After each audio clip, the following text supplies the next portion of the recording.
Minutos depois das 2 da tarde, boa tarde, sejam bem-vindos a esta emissão especial Rádio Clube de Angra nas Festas da Praia. Eu sou o Pedro Ferreira, tenho comigo nos cuidados técnicos desta emissão o André Vieira, como sempre, imprescindível, caso contrário isto nada funcionaria da mesma maneira. Estamos já no penúltimo dia destas grandes festas da Praia da Vitória, amanhã terminam, no 11 de agosto, feriado municipal, dia em que se assinalarão os 195 anos da Batalha de 1829, a primeira luta vencida pelos liberais contra os absolutistas, e por isso o título da fuga da família real à Vitória da Praia, o título mote para estas festas da praia. Estamos já com o nosso primeiro convidado de hoje, André Avelar, do projeto Save Azores Waves. Vamos salvar as ondas dos Açores, traduzindo isso para aqueles que, tal como eu, possam ter maiores dificuldades em inglês, e conseguir traduzir, espetacular. André, muito obrigado, muito boa tarde. Obrigado por esta disponibilidade em te juntares a nós, para falarmos um bocadinho desta luta que tens travado ao longo dos últimos anos, não sozinho, como é óbvio, mas de forma particularmente na tua pessoa, sobre o mar, sobre as ondas, sobre os spots que temos na região e que poderiam e deveriam ser melhor preservados e aproveitados e potenciados até, mas se calhar até começava por te falar de um projeto, talvez dos últimos, onde estiveste envolvido e que está premiado, ou pelo menos selecionado para ganhar prémios. Estamos a falar de uma curta-metragem onde tu tiveste uma participação ativa exatamente nesta perspectiva da sustentabilidade do Mar dos Açores e das ondas e dos spots açorianos, certo? É certíssimo. Bem, desde já muito obrigado e começo aqui a agradecer aqui na tua pessoa, Pedro Ferreira, e ao Rádio Clube de Angra por dar a oportunidade sempre a falarmos um pouco sobre a conservação, a defesa do nosso património, que não é mais que o nosso património da natureza, e neste caso dos oceanos. É o maior que temos. É verdade, e é aquilo que nos define também como açorianos, e a nossa açorianidade depende também, e dependeu sempre desse mar que nos une e que nos envolve. E por isso começo por agradecer aqui ao Rádio Clube de Angra, que tem-me acompanhado também noutras aventuras na canoagem, e também agradecer não só ao Rádio Clube de Angra, mas às festas da praia, toda a sua envolvência, à Comissão, à Câmara Municipal e ao município, porque fazer festas não é fácil hoje em dia, e as festas dependem das pessoas e da disponibilidade das pessoas para realizar. Por mais que recebemos críticas ou louvores, a verdade é que o trabalho é duro e é difícil muitas vezes trazer, como se costuma dizer, as festas para a rua. Por isso, a todos aqueles que trouxeram estas festas para a rua, o meu também muito obrigado. E por isso, após esses agradecimentos, quero falar um bocadinho sobre o Behind the Wall of Sea. Foi um projeto, um pequeno documentário, uma curta-metragem, em que fiz mais o Artur Benevides. O Artur Benevides é que é o homem da televisão, da produção, ele é que é o realizador.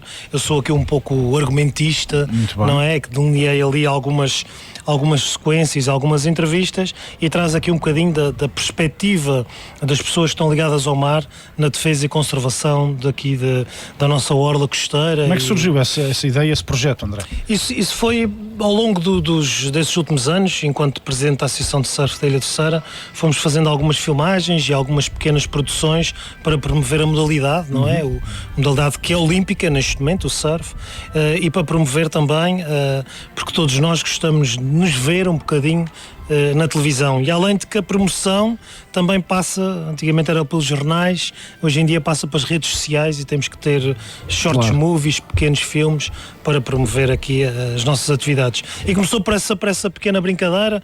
Teremos aqui uma filmagem, vamos filmar aqui uma limpeza de praia, vamos mostrar ao resto do mundo e principalmente à nossa comunidade o que fazemos e o que é que estamos a desenvolver, e pronto, e foi mesmo assim, foram surgindo uma ideia, outra puxou outra. O Artur é muito mais novo do que eu, e aqui o velhinho que sou eu acabou por motivar aqui o Artur a trazer e a realizar este pequeno filme. Foram, não sei, umas 180 horas de trabalho, mais ou menos, para dar 18 minutos. Pois, lá está.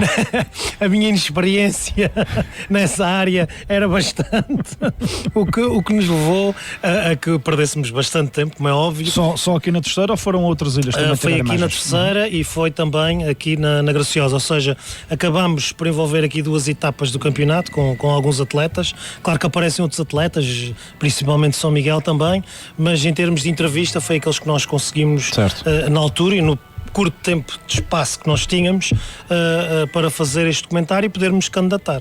E a verdade é que superou as nossas expectativas e o Portuguese Surf Film Fest foi escolha de júri e bem como para o festival de Save the Waves, que é um festival internacional e que vai a 18 países diferentes. É o único festival de surf e conservação ambiental. E fomos selecionados também, e qual é o nosso espanto agora, quinta-feira passada, quando ganhámos o prémio da sustentabilidade, o Portuguese Surf Film Fest, o festival já com 10 anos. Pá, ficámos bastante contentes e admirados. É algo muito...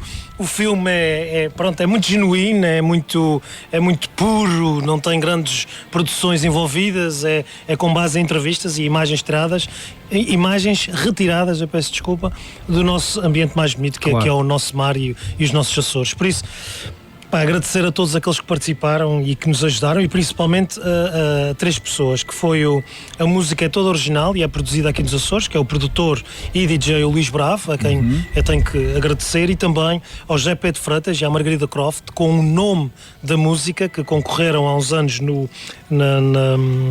Angra Rock, e por isso o nome do filme é Behind the Wall of Sea, que é o mesmo nome que a letra e que a música do José Pedro e a Margarida, e pronto, e agradecer a todos, e daqui a dias estará disponível, não podemos mostrar agora. Sim, para já ainda está nos tratamos da especialidade, mesmo, não é? E quando acabar, em princípio a partir de outubro, acaba o festival da Save the Waves, acaba nos Açores, onde vai ser também exibido nas grandes salas aqui da nossa região, nos Açores todos, e pronto, e a partir daí ficará disponível para outro público ter a oportunidade, como é óbvio, de não poder ir à sala e poder ver. Maravilha, parabéns André, a ti e à equipa toda, porque de facto é sempre bom termos estas notícias.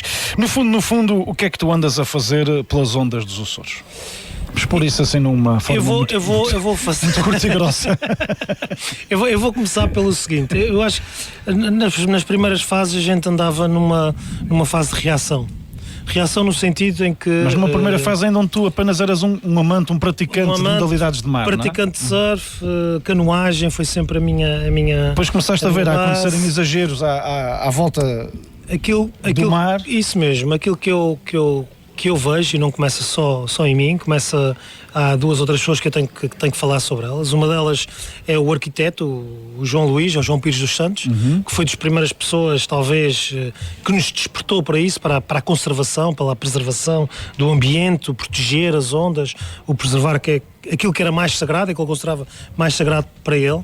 Ao Carlos Leal também, que foi o primeiro presidente da Associação de Surf aqui da Ilha Terceira, na qual foi fundada e criada mesmo nesse sentido, para a defesa das ondas, sendo que depois passou por um processo, como é óbvio agora neste momento, não só da defesa das ondas, mas da promoção do próprio surf e da disciplina de desporto, com as suas aulas e treinadores e campeonatos, etc. Parte competitiva. E também deixar aqui uma palavra ao meu amigo Filipe Barata, que é professor e também que nos tem apoiado sempre nesta nossa luta. Isto para voltar aqui ao início, que é a Associação de Surf da Terceira, e não posso falar só por minha pessoa, não é? Sempre por um coletivo, teve sempre essa preocupação de salvaguarda, começou nas ondas do Terreiro, na onda de Santa Catarina, e na percepção de que tínhamos que defender. Claro que muitas vezes essa defesa implica um custo económico, a orla marítima é curta, e lembrando aqui também as palavras, e não esquecendo o João Majardim, o arquiteto João Majardim, que tem-nos ajudado também imenso, é que aqui na Terceira, e vou falar só especificamente agora na Ilha Terceira, a nossa costa é limitada, é curta, os espaços de uso são limitados. Se nós percebermos, por exemplo, no espaço de tomar banho, entre as 5 ribeiras e os Biscoitos não temos mais nenhuma zona balnear ou zona de acesso ao mar que garanta a segurança para as pessoas. Pelo menos fez-se ali em Santa Bárbara um mergulho. Um desaterro estranho, mas aquilo nunca está bem, não é? Porque o mar ali é de facto particularmente agressivo. Não houve uma defesa natural da própria, não houve um vulcão que tivesse surgido, não querendo falar aqui de vulcões, mas não houve aqui uma parte geológica que protegesse ou que criasse uma baía de proteção. A verdade é que os usos são limitados. E os mesmos usos são os mesmos usos em que existem várias disciplinas, e não só várias disciplinas de desporto, mas também várias diferentes económicas, claro, e diferentes atividades. Podemos falar aqui da Baía da Praia e lá chegaremos. A verdade é que assim, partimos sempre de uma fase de ação, de proteção, de uma reação a algo que estava a ser feito, seja pelo município, ou seja pelo governo regional, ou seja mesmo por parte do governo nacional. E percebemos ao longo dessas lutas e dessas diferentes lutas, sendo a última aqui no Terreiro e outras que continuamos, é que a comunidade não dava o devido valor. E quando nós estamos a defender algo em que a nossa comunidade, aqueles que vivem ao pé do mar e ao lado do mar, não as defendem, não compreendem porque é que nós estamos a defender ou porque é que nós estamos a tentar proteger, é bastante complicado. Há sempre a ideia de que vocês defendem, ou que vocês fazem as manifestações ou os alertas que fazem porque querem continuar a ser meia dúzia de privilegiados que pegam na prancha ou na canoa e que vão fazer qualquer coisa, não é? Nunca se percebe verdadeiramente o impacto. Infelizmente há uma sociedade que foi criada assim, então pós 25 de Abril, tenebrosamente, que é a sociedade do betão, quer dizer, nós só somos felizes e achamos que as coisas só estão bem quando vemos betão a aparecer debaixo dos nossos pés. É e nem sempre, ou a maior parte das vezes, e no que tem sido feito no mar, e os Açores têm recentemente até obras, bom, basta ver todas as obras que foram feitas nos últimos 50 anos dos Açores, já caíram quase todas. As que foram feitas no fim do século XIX, princípio do século XX, praticamente todas continuam de pé. Sem a tecnologia que existe hoje, sem as ferramentas e a maquinaria que existe hoje, mas pronto, outra ideia. No fundo, vocês são sempre vistos como uns maluquinhos do surf que querem continuar a ter a sua onda, não é? É verdade. E querem lá saber. Parece uma coisa demasiadamente egoísta, não é? Visto aos olhos da comunidade, parece uma situação egoísta. Eles estão a defender algo que é só para eles, que é só para um uso deles. E nós percebemos isso nessa última fase, e então o projeto Save Açores Wave surge como um projeto educacional. Um projeto de promoção educacional. Educação para quem? Para os mais novos. Para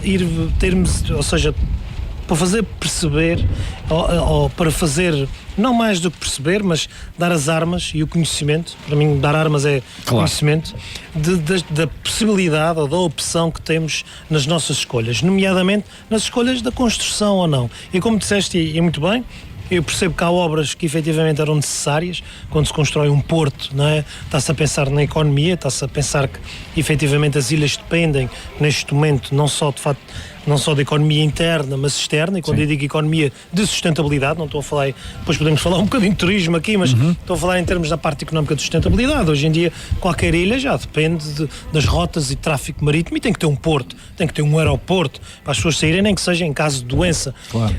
A verdade é que determinadas obras que foram realizadas fariam todo o sentido há 30 ou 40 anos atrás, e não se estava a pensar aqui em parte ambiental, mas assim numa parte de sobrevivência, porque pensando que não, os Açores e nós açorianos estamos cá, faz daqui a 3 ou 4 anos, quase 600 anos, nós estamos aqui, soubemos sobreviver a essas intempéries. Pés embora e resistir, pés embora, não é? Tínhamos aqui uma relação com o mar difícil, porque a maior parte de nós, e como historiadores sabem mais do que eu, garantidamente, e falam sobre isso, que fomos povoados por agricultores e não por pescadores. Não é? As pessoas não sabiam utilizar o uso devido ao mar, por isso o mar foi sempre algo tenebroso, algo que trazia medo às pessoas, pois embora seja a nossa autoestrada, a nossa fonte, a humanidade dependeu dos oceanos para estarmos onde estamos hoje, e dependemos do mesmo para estarmos onde estamos hoje, não só da parte do oxigênio, mas principalmente da parte dos transportes. Mas voltando aqui um bocadinho àquilo que tu dizias, para não se perder, a verdade é que há determinadas obras que hoje em dia não faz sentido nenhum. Como dizias e muito bem, com a tecnologia que nós temos, com aquilo que nós queremos e pretendemos relativamente aos Açores e à parte do turismo, há que manter a natureza de uma forma em que as pessoas que nos visitam e nós próprios tenhamos usufruto. Há determinadas obras que eu acho que considero, como eu costumo dizer, nem tanto ao mar, nem tanto à terra, mas se calhar determinadas zonas balneares tinham que ser mais desenvolvidas, tinham que ter aqui com um bocadinho, como eu costumo dizer, de cimento e ornamento, e o ordenamento trariam com determinadas infraestruturas melhor qualidade para todos. Primeiro para a população e depois para quem nos visita. A verdade é que aquilo que se vê são obras, muitas vezes, de proteção de costeira, obras iguais há 50 anos atrás e que percebemos que não resultam, obras que efetivamente não trazem ou não vão contribuir de alguma forma um equilíbrio entre o uso marítimo e aquilo que já existe. E não estou a falar só das ondas. E para além de não serem uma mais-valia para a terra, acabam por prejudicar as mais-valias do mar. Sem dúvida nenhuma. A gente parece que às vezes esquecemos que temos tudo por garantido, mas a verdade é que não está tudo por garantido neste momento. E basta ver a temperatura, que está cada vez mais alta, basta ver as algas invasoras que temos agora, os insetos que não tínhamos. Aliás, ainda ontem circulou aí com grande profundidade um tubarão-baleia aqui à margem de São Mateus, não é? Portanto, que nem é muito normal aqui para estas zonas. Nem é muito normal passar nestas zonas. A verdade é que temos aqui determinados fatores, ou mesmo tubarão branco, não é? Que foi visto ao largo penso que foi do Princesa Alice, se não me engano, ao pé do Faial e do Pico. A verdade é que temos agora com outro tipo de acontecimento que se calhar há 20 a 30 anos não acontecia. E com outra situação, é que há 20 ou 30 anos, de facto, a sustentabilidade, a preservação, a palavra até ambiente ou a preocupação ambiental não eram uma prioridade, bem antes pelo contrário, muito pouco se falava disso. E a evolução fez-nos perceber que efetivamente nós temos que tomar conta daquilo que nos rodeia, não é? É fácil ver, olha, dou-lhe o exemplo posso dar o exemplo dos Jogos Olímpicos, não é? As pessoas foram nadar no Rio Sena, mas foram nadar no Rio Sena extremamente poluído, que levou 5 dias a fazerem análise e uns atletas ainda apanharam lá um determinado vírus. Um rio daquela dimensão, daquele tamanho, numa plena cidade, faz sentido hoje em dia? A pergunta é, faz já algum sentido hoje em dia com o conhecimento que nós temos? Eu percebo que a minha avó não tinha esse conhecimento, mas ela também não tinha plástico para usar. Certo. E havia aqui um sentido de ruralidade. Fazia uma reutilização das coisas completamente diferente da que fazemos hoje. Completamente diferente. Claro que também não existia, não é? Agora, que sabemos e que existe e que devemos usar, claro que sim, não estou contra a tecnologia nem a utilização da mesma. Agora, se percebemos que é algo que nos faz mal, que nos está a prejudicar o ambiente e por consequência está a prejudicar-nos a todos, porque não não quero obviamente pedir-te uma opinião política, mas qualquer boa conversa é toda ela política, claro sim, independentemente. Claro, as pessoas infelizmente fazem da política um bicho de 7 cabeças, mas ela é das coisas mais nobres e bonitas que a vida enfim, desde a antiguidade grega nos trouxe, mas isso era outra conversa. Mas gostava de perguntar o seguinte: há demasiados políticos com boca cheia de sustentabilidade e com as mãos demasiado sujas de betão e alcatrão? Eu sinceramente, Pedro, essa pergunta é bastante difícil de responder. E é difícil de responder porque eu vou pôr nos dois lados. Um dos lados é a população que vê desenvolvimento, e para a população hoje em dia, como dizias muito bem, ver desenvolvimento é ver cimento. Mas também se educa a população. Claro que sim, sem dúvida, e também se explica. E eu acho que aquilo que falta aqui é explicar o prós, ou seja, o pós e o contra, o positivo e o negativo. E muitas vezes aquilo que acontece é mais fácil, muito mais fácil decidir ir pelo cimento e colocar betão e pedra. Será sempre muito mais fácil apresentar obra e trabalho através disso do que através de uma conservação. Por isso, politicamente é difícil. Olha, nós conservamos, vou dar aqui uma ideia, não é? Conservamos uma orla costeira, não sei o quê, de X metros quadrados, ou fizemos uma reserva. Isso politicamente, para o político de hoje em dia traz aqui um bom exemplo que eu gosto sempre de dar foi a obra do saneamento básico em Angra, não é? É essencial, mas como está debaixo do chão e como teve que esburacar a cidade, acabou por provocar uma derrota que ainda hoje custa ao PSD, a Câmara de Angra, não é? Quer dizer, enfim, o PSD podia ter sido outro qualquer, mas de facto naquela altura, mas é essencial, lá está, faz parte do desenvolvimento, do crescimento de qualquer sociedade, uma obra de saneamento básico. Mas enfim, quer dizer, lá está enterrado, provocou constrangimentos, não é algo que seja politicamente valorizado, não é? Aliás, ainda hoje, por exemplo, a Horta, a cidade de Mar, quer dizer, continua a ter problemas, não tem saneamento básico, é uma coisa verdadeiramente é uma coisa incrível, não é? Como é que uma Horta, não é? Hoje em dia, e está a decorrer as festas agora da cidade da Horta, não é? A Semana do Mar. Eu vou pôr até aqui um bocadinho mais, e na vertente política, que é difícil depois de decisão. E quando eu digo decisão, é decidir por algo que depois tem uma pressão muito grande. E quando eu digo uma pressão muito grande económica, não só da parte do turismo, não só da parte da população, e até da própria parte da União Europeia. Porque quando nós pedimos dinheiro para arranjar determinada coisa e depois esse dinheiro fica parado, há sempre alguém a dizer porque é que o dinheiro está parado e porque é que o dinheiro não foi investido. Eu acho que devia ser ao contrário, era pedir eventualmente para aquilo que é preciso, e se não for preciso, pois então não se fará. Agora, voltando aqui só um bocadinho mais, há aqui também duas outras questões na qual eu tenho que dizê-las. Uma delas é, quando faz uma determinada obra na orla costeira, a mesma necessita de um estudo de impacto ambiental. Agora, quando os próprios estudos de impacto ambiental são ultrapassados, o estudo técnico é ultrapassado por uma decisão política, aí é muito complicado. aí é bastante complicado. Então temos aqui uma parte política, então quer dizer que os políticos percebem mais do que os técnicos. Estamos aqui a entrar numa relação de ciência contra uma decisão de opinião. Ou de uma maioria. Eu até percebo que quando é uma maioria, se existe um impacto diretamente com a população. Agora, quando existe um estudo que é feito por gente da ciência, por pessoas, engenheiros, arquitetos, etc., e que diz as consequências, ou das duas uma, ou realmente vamos passar a fazer referendos à população para perceber qual é a relação, ou então quando exclusivamente põe-se de lado os estudos de impacto ambiental e põe-se para uma decisão política, aí a situação torna-se aqui um bocadinho, não sei, para mim, antes de iniciar essa conversa, eu digo sempre, eu acho que cada vez agora tenho menos certezas onde nós começamos aqui a nossa conversa. Parece que sim. Quanto mais sabemos, parece que mais perdidos ficamos. E por isso eu acho que há uma responsabilidade, sem dúvida, dos nossos políticos de, primeiro, perceber efetivamente quais são as consequências de determinadas tomadas de decisão e perceber que podem estar a empenhar o futuro dos próximos jovens e da nossa juventude e da nossa população. Eu digo isso na maior parte dos workshops que vou e que vou às escolas, e eu e os meus colegas. Há aqui até uma parte democrática, ou seja, nós neste momento, estou na casa dos 40 e tal, já quase a caminho dos 50, e outros, não deixamos aqui sequer a oportunidade para os nossos jovens terem a opção de escolha. Porque até os nossos jovens de agora podiam dizer assim, não, nós queremos é combustíveis fósseis, nós queremos é construção marítima, nós queremos é uma data de coisas que até prejudicam o ambiente. Mas eles nem sequer vão ter essa oportunidade de escolha. E isso também não é democracia, que é não deixar a oportunidade. Sim, isso é uma imposição. E empenhar, ou seja, estamos todos de alguma forma, e eu falo para mim que também sou ambientalista imperfeito, e durante alguns anos também o uso de plástico, é verdade, eu sou um ambientalista, eu também bebi muitas imperiais na minha faculdade e o copo era de plástico há 20 anos atrás e deitei para o chão, ou deitei no balde de lixo. Hoje em dia não existe, hoje em dia fazer isso é quase um ato, não é? É quase um crime, por conhecimento de todos que temos. Agora, quem ensinou os meus pais a fazer reciclagem, quem é que acha que foi? Fui eu. Claro. Ou quem ensina-me neste momento a fazer reciclagem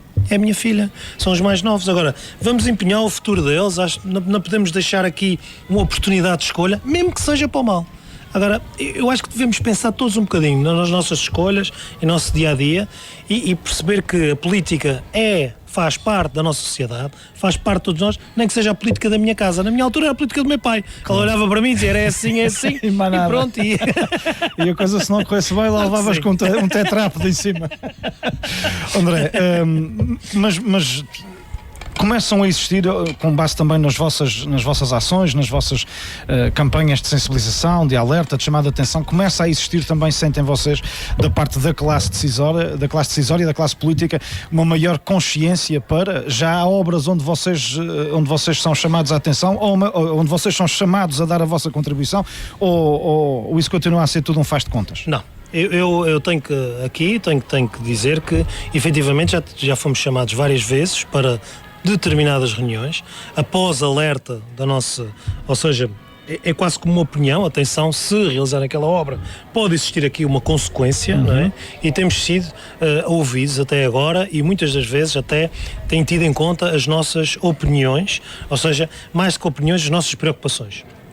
E a verdade é que houve decisões aqui, de parte governamental, deste governo e do governo anterior, que até acarretaram alguns custos e, por decisão, conseguiu-se conservar as ondas. E eu dou bons exemplos. Um bom exemplo, por exemplo, é Santa Catarina. Houve um investimento de quase 2,5 milhões, quase 3, para mudar o esgoto que saía de uma parte ali da zona industrial para o outro lado, e no qual parou ali um bocadinho a obra, a colocação de pedra na defesa do parque de combustível.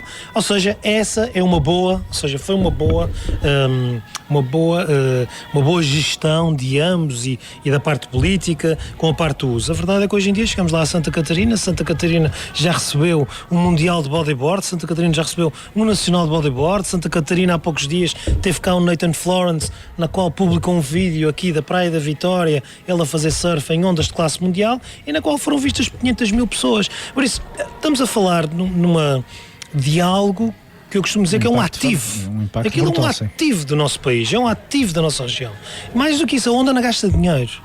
A onda não precisa ninguém para manter, não precisa pintura, não precisa eletricidade, não precisa gastar água, basta deixar. Tal e qual como o resto da natureza. Basta deixar, da maneira Sim, que está. o que nós vemos é que a natureza volta sempre a tomar o seu rumo E vai tomar. quando o homem se intromete com ela. Aliás, temos visto isso com esses fenómenos climatéricos mais extremos que vamos vivendo. As casas feitas em cima das ribeiras, os leitos de água que foram tapados para passar uma estrada, tudo isso a natureza vai sempre voltar ao seu rumo normal e inicial, e isso é extraordinário. Tu acabaste de falar em uma coisa que é brutal, o impacto desses mais de 500 mil de pessoas que já viram imagens deste vídeo. Nós temos aqui um potencial, de facto, que pode e deve ser trabalhado com outra atenção, com outros olhos. Claro que sim. Ou também massificar a coisa pode ser mau. Massificar a coisa é sempre eu vou mau. dar vários exemplos de outros países na qual eu já visitei. Eu dou, por exemplo, o exemplo da Islândia.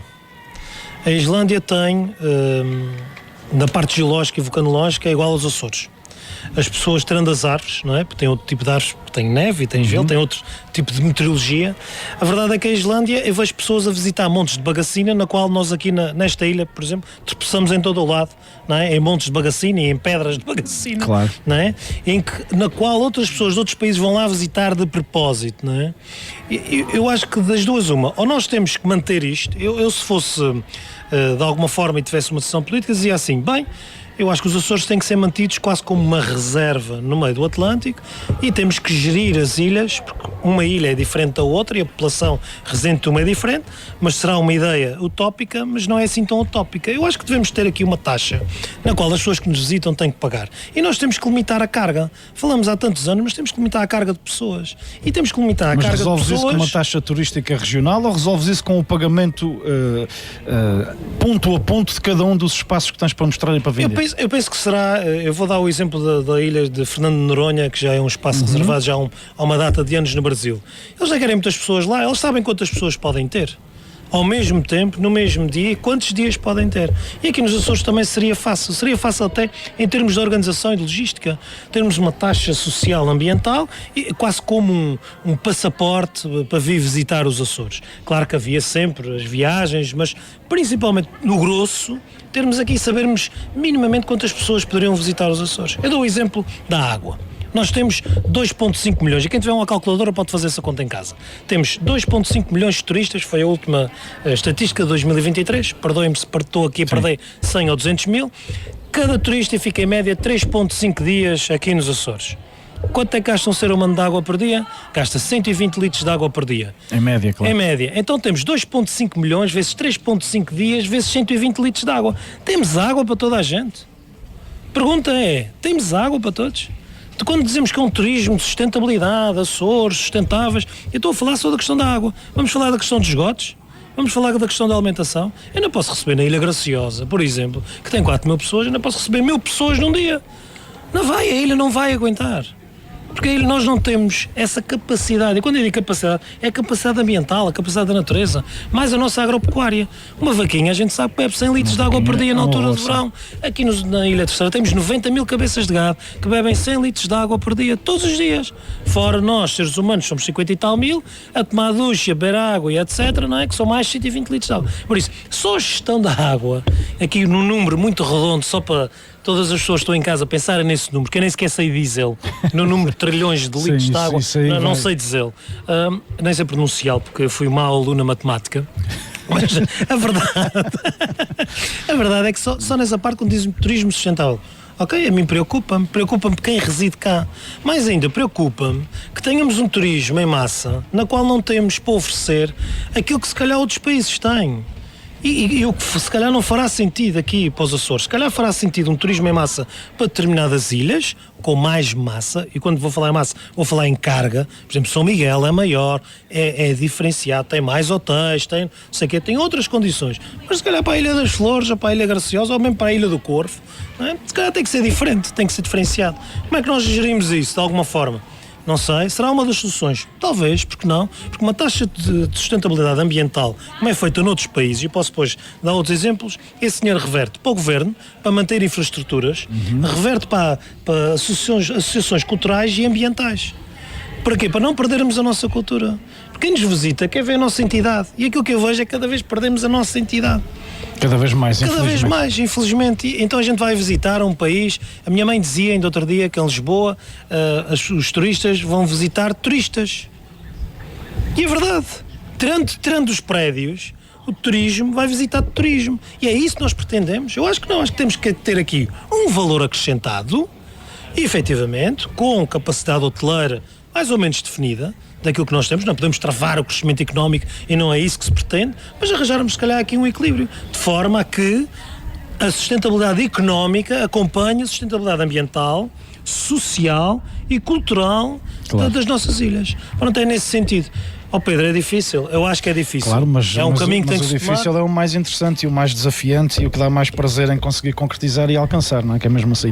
André, nós temos um mar imenso à nossa volta e uma das coisas que me custa profundamente ver é, enfim, não vamos voltar outra vez às decisões políticas porque elas estão à vista de todos, quer dizer, nós tínhamos aqui, continuamos a ter felizmente uma das maiores línguas de areia dos Açores, nesta baía da Praia da Vitória, mas algumas delas desapareceram por intervenção de obras que foram decididas, nomeadamente aqui a marginal da Praia da Vitória, entre outras.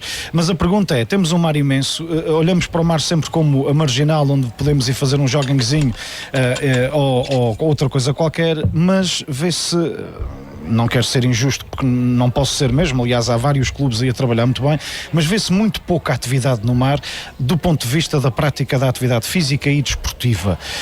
O que é que está a falhar aqui? Bem, eu vou começar pela Baía da Praia. Eu prometi que não ia falar sobre isso, já teve tanta discussão e tudo o que era, mas eu vou começar pela parte positiva desta vez. E vou falar para a parte positiva para chegar ao desporto. Positivo é que desde que foi criada aquela estrada, não é? Que foi comer a areia por cima do suposto areal que existia, a verdade é que o desporto de surf começou a ser mais visto, porque as pessoas passaram a utilizar e a passear. Sim, e vocês fazem ali, aproveitam ali até para dar muitas aulas. Trouxe coisas boas, ou seja, trouxe uma visualização, uma constatação de facto das pessoas que passam por lá. Passam e até param, e até vão ver, e até acham curioso, outras acham que é medo, outras acham que os nomes todos se calhar algumas já quiseram experimentar, não é? E outras pessoas também já quiseram experimentar, e o que foi bastante interessante para a prática e modalidade neste caso, porque depois os outros sítios onde fazemos surf são sempre assim um bocadinho mais escondidos, como por exemplo a Baía nas Quatro Ribeiras, ou por exemplo o Porto Martins, ou mesmo por trás do Molho de Santa Catarina. Por isso houve algo que trouxe positividade, não é, aqui à Baía. Relativamente aqui ao desporto, não falando mais sobre as obras e sobre aquilo que foi realizado, acho que aqui na Praia da Vitória devia existir realmente uma decisão política, e eu acho que à vista de todos. É tipo, o elefante está na Baía e ninguém quer ver. E o elefante está lá, que é a Marina, está incorretamente no sítio errado, e não é mal nós mudarmos as coisas e assumirmos os erros. Mal é não assumirmos aquilo não foi construído para fazer mal à Baía, pelo contrário, nem mal à Praia da Vitória. Aquilo foi construído para potenciar, para trazer uma zona de recreio, para trazer barcos, para trazer economia, espaço, não é? Para as pessoas terem as suas embarcações. Agora, não resultou, e quando não resulta, o que é que se faz? É corrige, se calhar corrige. Temos do outro lado a zona para fazer arranjos de barcos, não é? Porque nós sabemos que as marinas ganham dinheiro é nos arranjos e nas manutenções. Então, se calhar, por que não mudar e deixar a areia ir para o sítio certo, como tem vindo, e não pagar milhares de euros que já foram investidos todos os anos, a tirar a areia de um lado para o outro, todos os anos. Mas pronto, isso é só uma opinião que deixo aqui, porque acho que está na altura de assumirmos os nossos erros e dizer, isso não foi feito por mal, não era para ser, tal e qual como os pontões e os molhos daqui da Baía. Mas pronto, voltando aqui à parte do desporto, quando nós, associações e clubes, principalmente náuticos, eu vou dar aqui um número, eu penso que não quero aqui incorrer em... Ainda há poucos dias estava a discutir isso com o professor Licas, que é o diretor regional.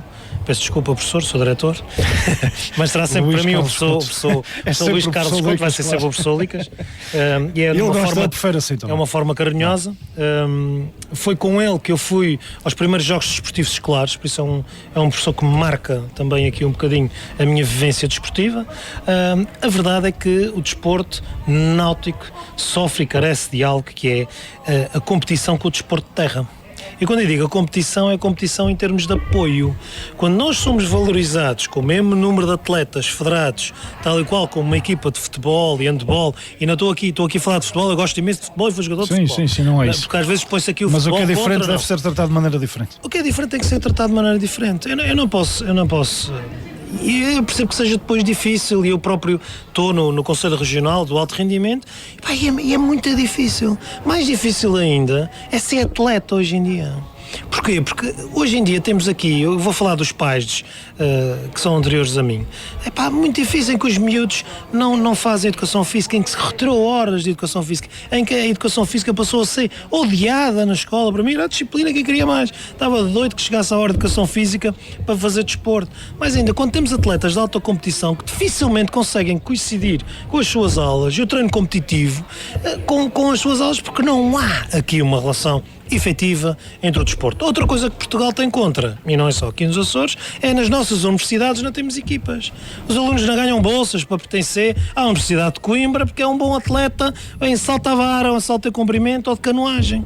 Por isso, como é que queremos ter medalhas olímpicas quando o próprio apoio ao atleta de alta competição é um sacrifício imenso relativamente à sua área de estudos, que pode ser até engenheiro civil, claro, ou médico, não é? Mas temos o exemplo dos Estados Unidos, por exemplo, aí com claro essas que questões. Agora, quando nós queremos crescer, quando nós queremos mudar aqui a mentalidade, tem que haver outro tipo de apoio.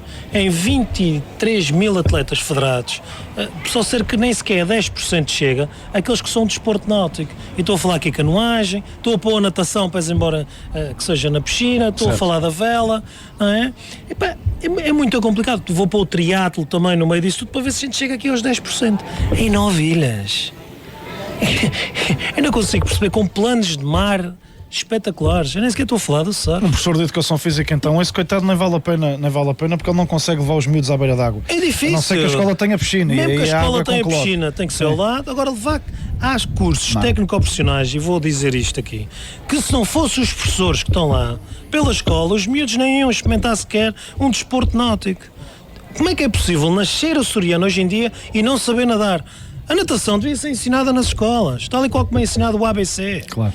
Completamente isto. Ou seja, somos um país, conquistamos meio mundo, andamos a navegar, somos excelentes navegadores, mas depois parece que durante esses anos todos, ao retirar-nos as competências, ou de alguma forma não soubemos crescer com aquilo que foi os ensinamentos dos nossos antepassados. Então, mais uma vez, estamos aqui Perdemos, a bater num problema político. Completamente, se calhar, completamente. Porquê é que não se muda? Porquê é que não se está a aprender a nadar?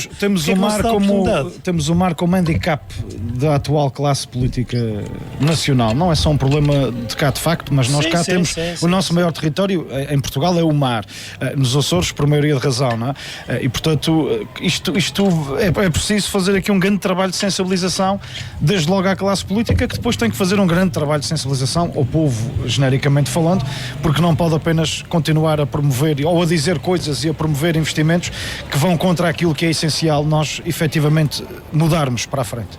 Nós temos, e eu concordo em pleno, por isso é que o projeto Save Açores Wave, e neste momento estamos a acabar de fazer os estatutos para se tornar uma associação, ou seja, uma organização sem fins lucrativos, tornou-se num projeto educacional por isso mesmo, que é no sentido de dar o alerta aos mais jovens, aos mais novos, por forma a que eles possam, porque eles são os próximos, eles são o futuro no nosso país, o futuro aqui da nossa humanidade. Eu costumo dizer que os jovens são o futuro da nossa humanidade. Não podemos, eu vou dar o exemplo, por exemplo, do vulcão, não é? Que está-se a falar tanto aqui do vulcão da Serra de Santa Bárbara. Se esse vulcão eclodir, espero bem que não, mas vai afetar não só os açorianos, vai afetar o mundo todo.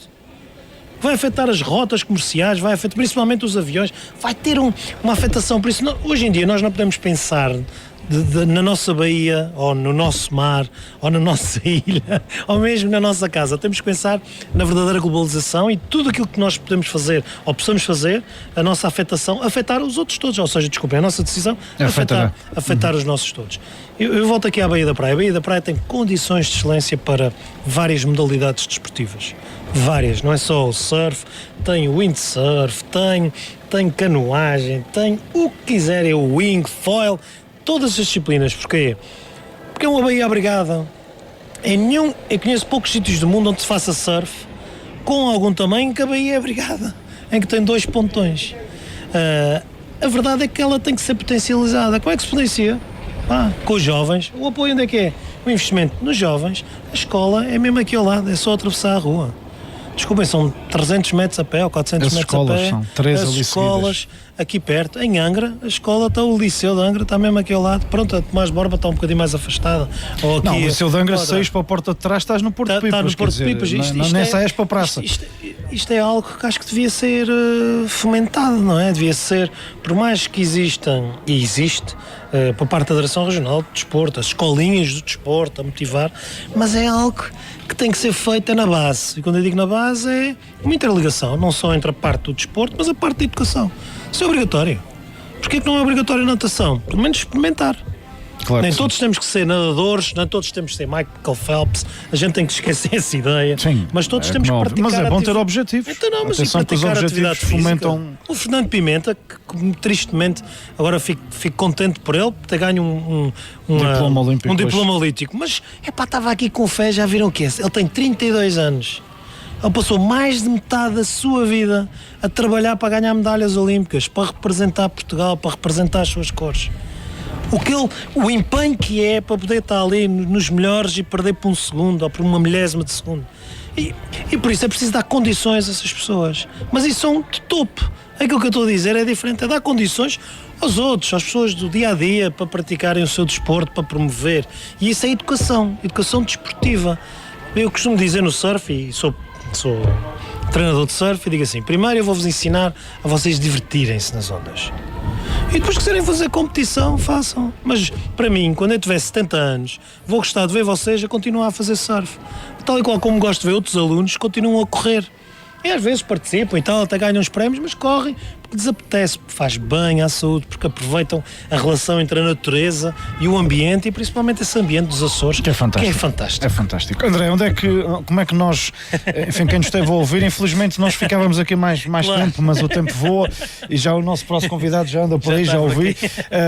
Onde é que as pessoas que estejam a ouvir a nossa conversa e que queiram saber mais, ou estar com vocês, ou chamar pela vossa participação, enfim, numa formação, numa palestra, como é que as pessoas conseguem chegar até a esta... É muito fácil. Nós estamos nas redes sociais, o Save Açores Wave está nas redes sociais, através da Associação de Surf da Ilha Terceira também, e também estamos no Instagram, por isso é só escrever Save Açores Wave e estamos lá. E tem os vossos contactos, Tem essas os nossos coisas, certo? contactos, tem os nossos e-mails, estamos sempre disponível mediante a nossa disponibilidade. Agora temos um projeto muito interessante que é levar os jovens às próprias escolas a explicar, ou seja, sempre criamos aqui um projeto com os surfistas mais novos, entre os 16 e os 21, e eles vão receber formação e depois serão eles a levar essa mensagem, essa experiência aos mais novos. aos outros abaixo de si, fantástico. mesmo. E é uma multiplicação, não é? Então Pelo menos, não, claro que sim. Claro que sim. André Velar, muito obrigado mais uma Obrigado, vez por isso. amigo. Desculpa de facto não termos Não, está muito ótimo. mais tempo Eu é que para tenho que podermos- agradecer. era o que Obrigado faltava. por tudo. E o rádio podia ser. Falamos hoje, mas vamos falar com certeza muito mais vezes. O Rádio Clube de Angra, como também disseste de entrada, e obviamente agradecendo